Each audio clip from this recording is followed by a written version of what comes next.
ओम नमः सिद्धम। श्री आदिनाथ भगवान की जय। श्री आचार्य मानतुंग स्वामी की जय। आचार्य मानतुंग स्वामी भगवान द्वारा विरचित श्री प्रथम तीर्थंकर परमात्मा की स्तुति रूप स्तवन स्त्रोत श्री भक्तामर स्त्रोत काव्य नंबर 9। आश्रितामितो स्तिवनमस्ति समस्त दोषम त्वते संकतापि जगतामि दुर्तान् हन्ति दूरे सहस्ति किरण कुरुते प्रभैवे पद्मा करेषु जल जानि विकास भांजी।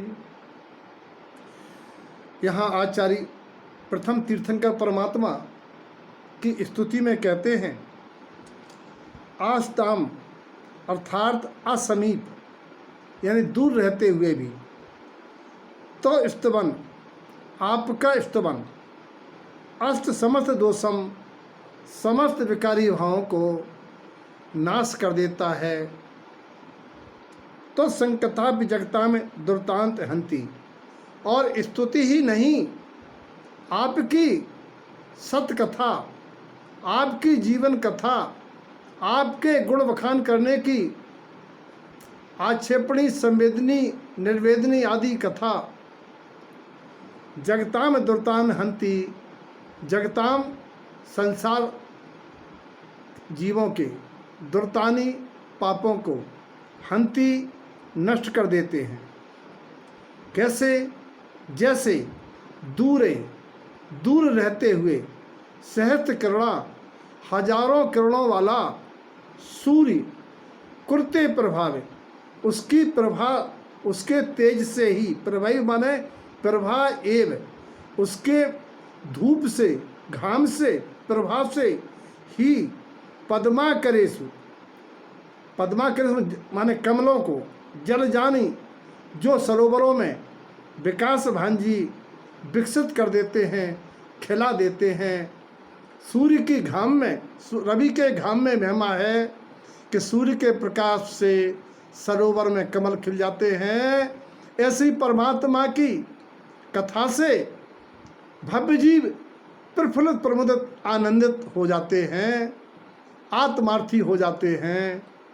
भाव यहाँ ये है एक साथ, जिस प्रकार सूर्य के दूर रहने पर भी सरोवरों में कमल खिल जाते हैं, उसी प्रकार प्रभु आपकी सम्यक कथा और सम्यक स्तुति शरीरधारियों के पापों को, दुर्तानी दुखों को, पापों को नाश करने में समर्थ है।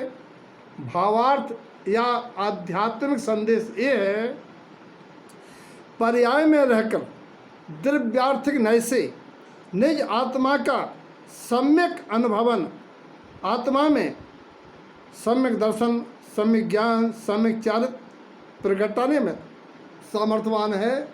परमात्मा की वाणी के निमित्त से प्राणी भेद ज्ञान के द्वारा पर द्रव्यों से अपने आत्मद्रव्य की भिन्नत्व सेहत आत्मरुचि को जागृत हो जाते हैं और तत्व निर्णय बस स्वरूप के द्वारा जगत के त्रिकाल वर्ती पणमन को साक्षी भाव से देखते हैं और उस पणमन से प्रभावित नहीं होते हैं।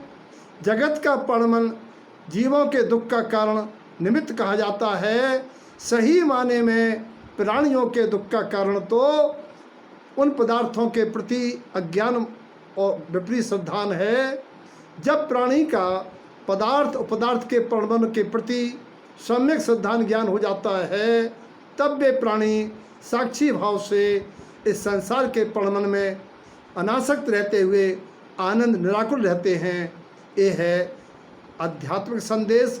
परमात्मा की स्तुति से परमात्मा के समान अपने को अनंत सुखमयी अनुभव करके आत्मानंद में मगन रहना, यही है आचार्य का संदेश। सबके जीवन में परमात्मा की भक्ति और गुणानुराग के साथ परमात्मा के समान अपना अनंत चतुष्टयमयी आत्मा का भाव जागे, ऐसी मंगल भावना।